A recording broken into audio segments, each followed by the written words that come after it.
नमस्कार. स्वयंपाकघर निलिमा किचनमध्ये आज आपण कुठल्याही प्रकारची रेसिपी न बघता आज खास तुमच्याकरिता अगदी परफेक्ट अशी घरीच्या साहित्यामध्ये कुठल्याही प्रकारचं केमिकल न वापरता घरीच टोनर बनवून कशा पद्धतीने आपण अगदी परफेक्ट अगदी छान असे रिझल्ट आणणारी मेहंदी भिजवायचं ते आज आपण बघणार आहोत. तुम्ही बघू शकाल या पद्धतीने आपली मेहंदी ही भिजून तयार आहे.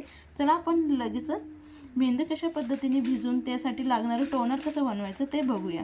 सर्वात प्रथम आपण मेहंदी भिजवताना आज टोनर बनवणार आहोत. त्या टोनरमुळे अगदी छान आपल्या मेहंदी आपल्या केसांना कलर येतो आणि शायनिंग देखील येते आणि अगदी खूप छान असा रिझल्ट आपल्याला मिळतो.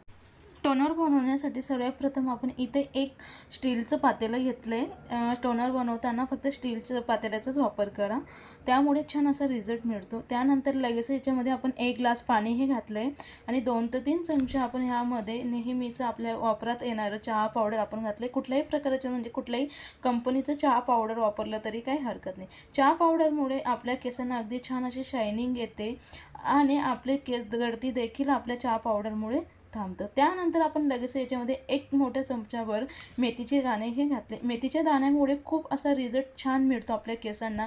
आपले केस गळती थांबते. पुन्हा आणखी आपले जे पांढरे केस होत असतात ते होण्यापासून देखील आपल्याला मेथीच्या दाण्यांपासून अगदी भरपूर असे वेगवेगळे प्रकारचे घटक आपल्याला मिळतात. त्यामुळे आपल्या केसांना अगदी उपयुक्त अशी मेथीची ही दाणे.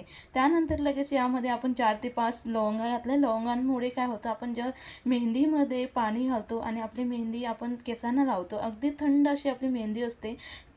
जो त्रास असतो तो त्रास आपल्याला लवंगांपासून होत नाही. लवंग हे अगदी उष्ण असतं, त्यामुळे उष्णतामुळे आपल्याला केसांना ज्यावेळेस आपण मेहंदी लावतो आणि जे सर्दी किंवा ताप वगैरे येण्याची आपल्याला शक्यता असते, ह्या त्रासापासून आपल्याला लवंग हे वाचवत असते. तर ह्या पद्धतीने आपण हे तिघही घटक टाकून 10 ते 15 मिनटं मंद आचेवरती हे पाणी आता उकळून घेणार आहोत.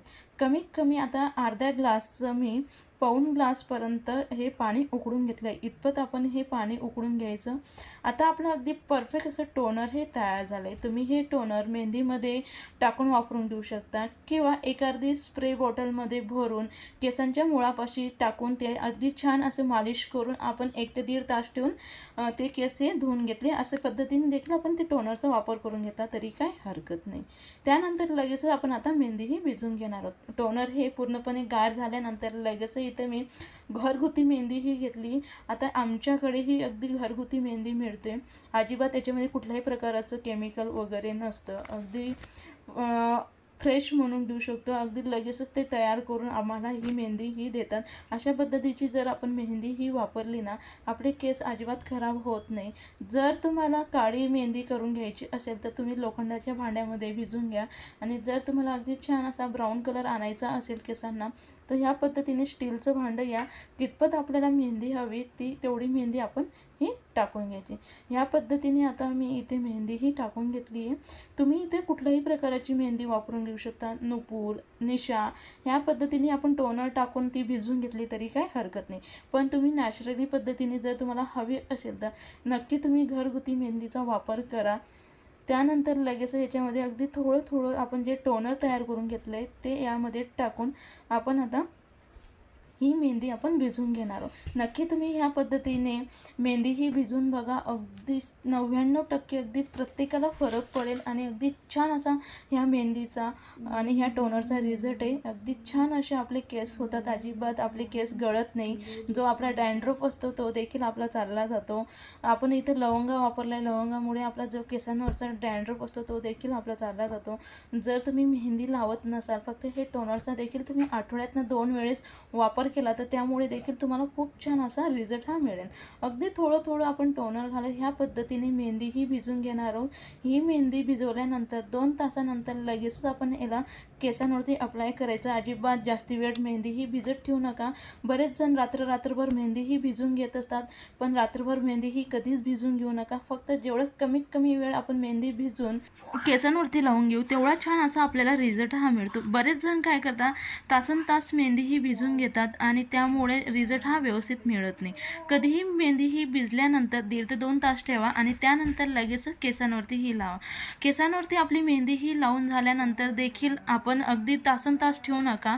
फक्त आपली मेहंदी ही सुकेपर्यंतच आपल्या केसांवरती मेहंदी ही राहू द्या आणि त्यानंतर लगेच वॉश करून घ्यायचं. त्यामुळे खूप छान असा रिझल्ट हा मिळतो.